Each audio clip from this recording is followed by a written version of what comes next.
Assalamualaikum warahmatullahi wabarakatuh. Halo anak-anak, bagaimana kabarnya? Ibu harap kalian masih tetap semangat untuk belajar ya, walaupun masih harus belajar di rumah.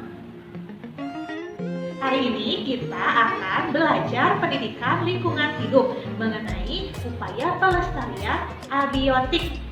Kemarin kalian telah mengetahui bahwa abiotik itu adalah komponen lingkungan benda mati. Contoh benda mati itu seperti air, tanah, batu, udara.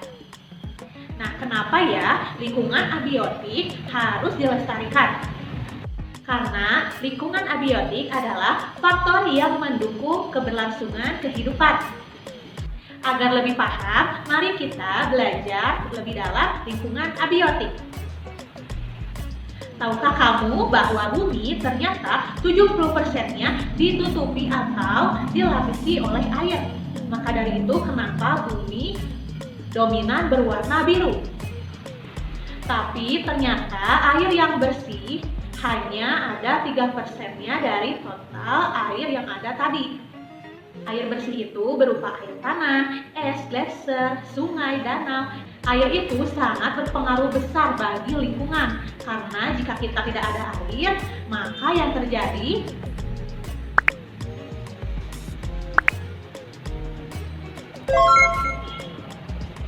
untuk tumbuhan, air itu diperlukan untuk pertumbuhan. Bagi hewan dan manusia, air diperlukan untuk minum dan sarana hidup lainnya.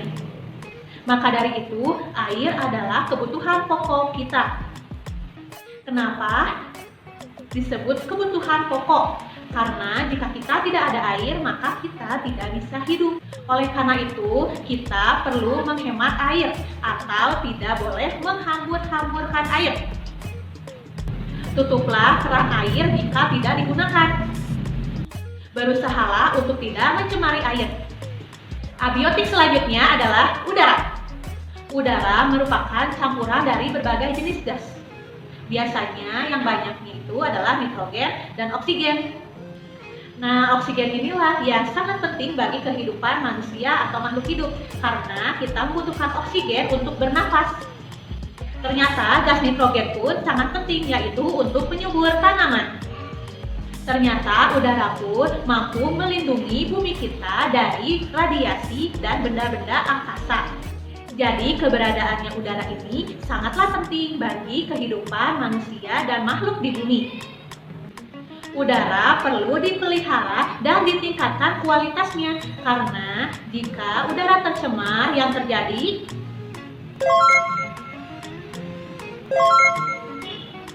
ternyata sumber pencemar udara itu yang paling banyak adalah dari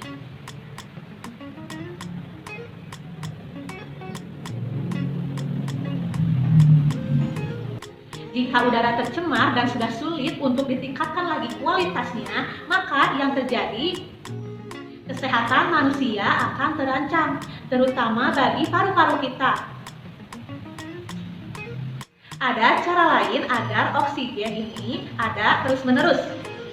Tahukah kalian bahwa tumbuhan dapat menghasilkan oksigen dari hasil proses fotosintesis? Maka dari itu, kita perlu menjaga kelestarian lingkungan dan terus melakukan penghijauan. Abiotik selanjutnya adalah tanah. Tanah merupakan tempat hidup bagi manusia, hewan, dan tumbuhan.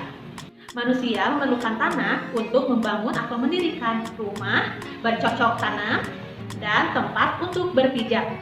Hewan memerlukan tanah untuk menemukan makanan baik secara langsung dan tidak langsung.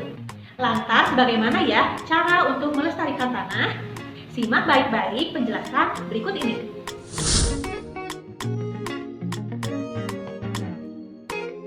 Nah, itu tadi semua adalah penjelasan mengenai upaya pelestarian lingkungan abiotik. Untuk minggu ini materinya dicukupkan sampai di sini. Apabila ada penjelasan yang kurang jelas atau tidak dimengerti, ayo kita diskusi di grup belajar. Mohon maaf apabila ada salah-salah kata. Wassalamualaikum warahmatullahi wabarakatuh.